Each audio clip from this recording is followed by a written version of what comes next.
Vamos lá, galera, correção da página 209, que ficou aí na aula passada sobre biodiversidade. Número 1, o Centro de Reabilitação de Animais Silvestres da Associação Mata Ciliar, localizado na cidade de Jundiaí, São Paulo, recebe frequentemente animais vítimas de atropelamento nas rodovias da região. Eles são tratados e devolvidos ao ambiente natural. Com base nessa informação, que tipo de conservação é feito pela instituição e o que acontece com os animais caso não se recuperem totalmente? Bom, a conservação é ex situ, né? Pois a espécie é protegida fora do ambiente de origem, por não ter condições de sobreviver na natureza. São garantidos o alimento, o abrigo e condições para a procriação. Se os animais não se recuperarem totalmente, eles serão mantidos em cativeiro. Número 2. Cite algumas formas de conservação da biodiversidade e explique-as. Vocês podem citar a conservação in situ, por exemplo, a criação de áreas protegidas para a proteção de algumas espécies ou grupo de espécies que se manterão de maneira natural. Número 3.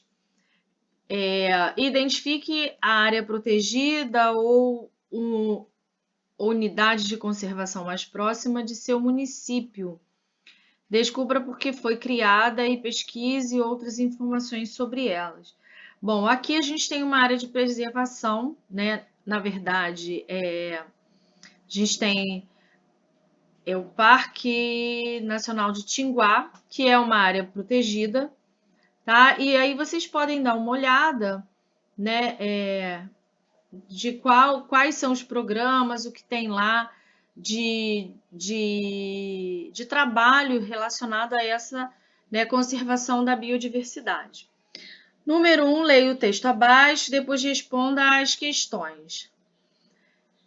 Ele traz ali, nascido e criado em Roraima até os 17 anos, o bioquímico britânico Conrad Gorski viveu de perto a realidade da floresta e os indígenas. Aprendeu muito sobre o uso e a ação de plantas da Amazônia com os Wapixanas. Conheceu a árvore coração verde cujo veneno é usado pelos índios para pescar. Na década de 1980, Gorski obteve do Escritório de Patentes Europeu o direito de propriedade intelectual sobre os princípios ativos daquelas plantas amazônicas e se associou a uma empresa canadense para produzir e comercializar medicamentos. O Brasil e os Wapixanas não recebem nenhum benefício por essas patentes. Letra A. Como seria chamada atualmente a atitude do bioquímico? Bom, seria chamado de biopirataria, né? Ele retirou aí de um ambiente e levou para o outro. O que poderia ser feito hoje para impedir essa atitude?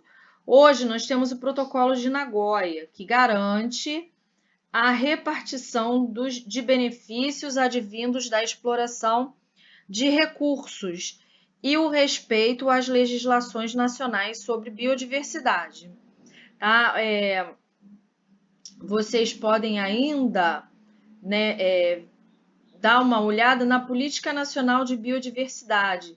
E nós temos uma legislação que pode ser acionada para impedir tais atitudes, né?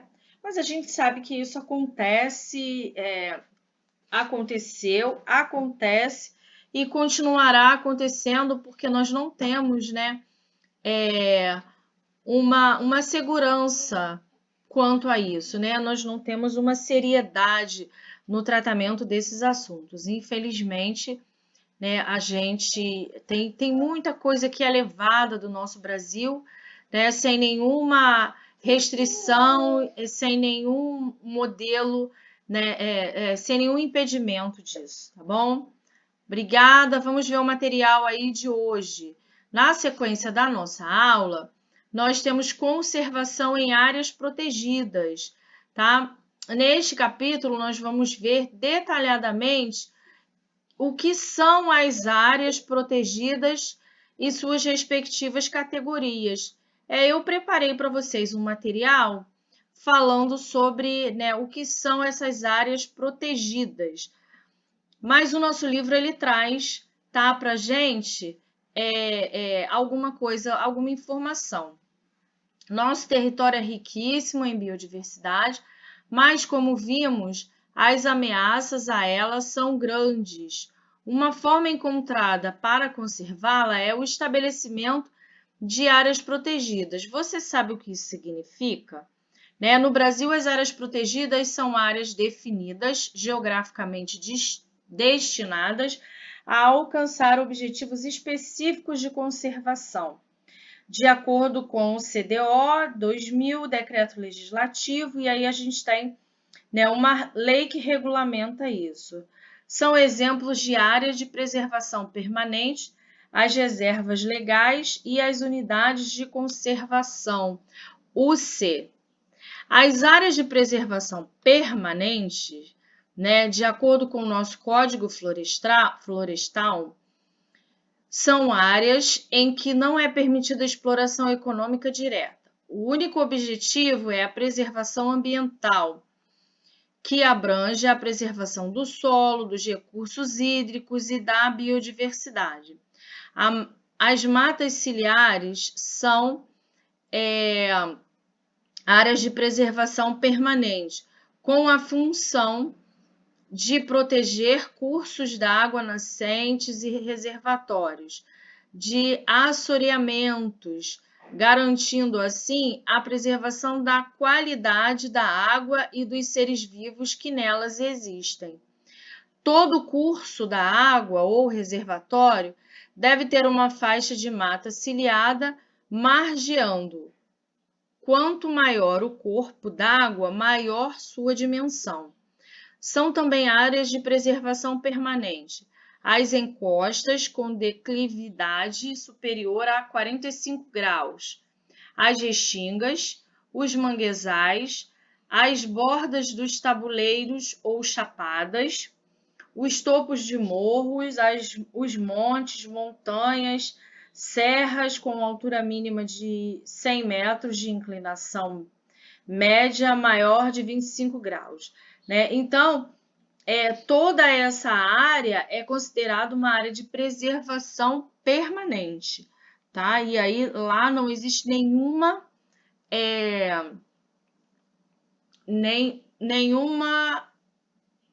ação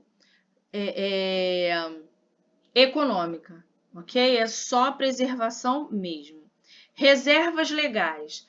Reserva legal é uma área de vegetação nativa que deve ser mantida em todas as propriedades rurais com mais de 400 hectares.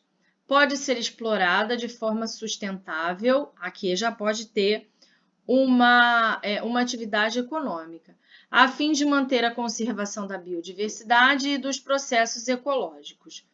O tamanho das reservas legais é calculado de acordo com o tamanho das propriedades e a região em que se encontram.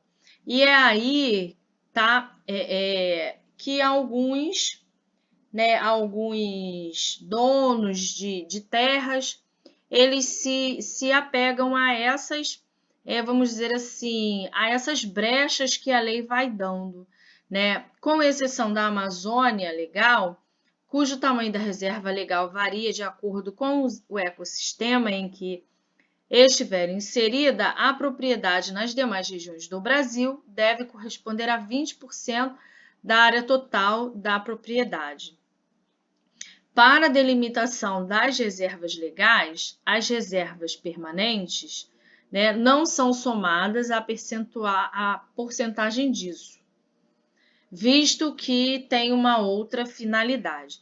Então, nas reservas legais, eu tenho uma área lá que pode ser desmatada, que pode servir, né, de atividade econômica, mas eu tenho que deixar 20% do total dessa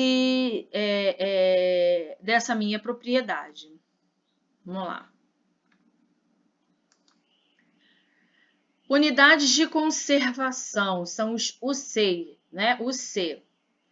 De acordo com a Lei 9.985, de 18 de junho de 2000, unidades de conservação são espaços territoriais e respectivos recursos ambientais como flora, fauna, água e ecossistemas. Elas são protegidas por lei, porque contêm características naturais relevantes. As unidades de conservação se organizam em dois grandes grupos: unidades de proteção integral e unidade de uso sustentável. No total, são 12 categorias distintas, cujas estratégias de conservação e usos possíveis mudam de acordo com o objetivo. As unidades de proteção integral são as mais restritivas, permitem pouca interferência humana e proíbem o uso direto. Seus principais objetivos são a preservação ambiental, a educação ambiental e a pesquisa. São elas estação ecológica, reserva biológica, parque nacional, monumento natural e refúgio de vida silvestre. Dentre as unidades de proteção integral, o Parque Nacional é a categoria que possibilita maior interação urbana, pois, além de atividades educativas e de pesquisa científica, nele também é permitida a visitação, né, a recreação. O que acontece, por exemplo, com a Floresta da Tijuca, né? Ali a gente tem uma área de proteção, não se pode fazer nenhum tipo de atividade econômica, mas é permitida a visitação, né? É também a unidade de proteção integral com maior representatividade, seja em quantidade, seja em cobertura de área. Essa categoria engloba os parques estaduais, criados e conservados pelos estados, e os parques naturais municipais.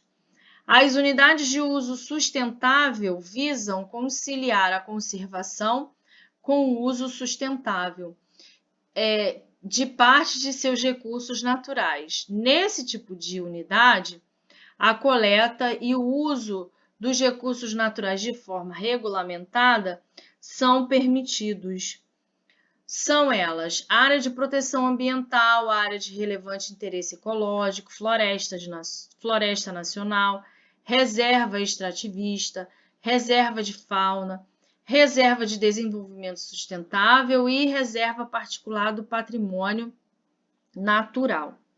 As unidades de uso sustentável de maior representatividade em 2018, segundo o site do Ministério do Meio Ambiente, eram as áreas de proteção ambiental, cujas 390 unidades cobriam cerca de 459.498 km² de área territorial e 833.937 km² de área marinha. O domínio das APA pode ser público, privado ou ambos, né? Sem que seja necessário desapropriar as áreas. O objetivo é a orientação e a adequação das atividades humanas a fim de garantir a conservação da área, né? É mais ou menos o que acontece em Fernando de Noronha, tá?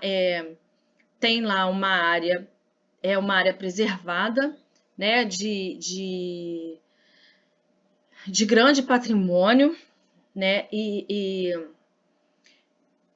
a população é educada a se manter as suas atividades ali, mas de maneira sustentável, né, sem que haja prejuízo para aquele território ali ocupado pela ação do homem, né? E aí o livro da gente traz alguma coisa sobre a legislação, né? A gestão das unidades de conservação. Todas as unidades devem ter um plano de manejo, documento elaborado com base em diagnósticos e estudos sobre a área que orienta as atividades que poderão ser realizadas e a forma de manejo dos recursos naturais. Então, precisa se estabelecer um documento onde essa conservação tenha um limite, né? Um limite para uso e um limite para ser mantido, né? De maneira a não se perder esse patrimônio.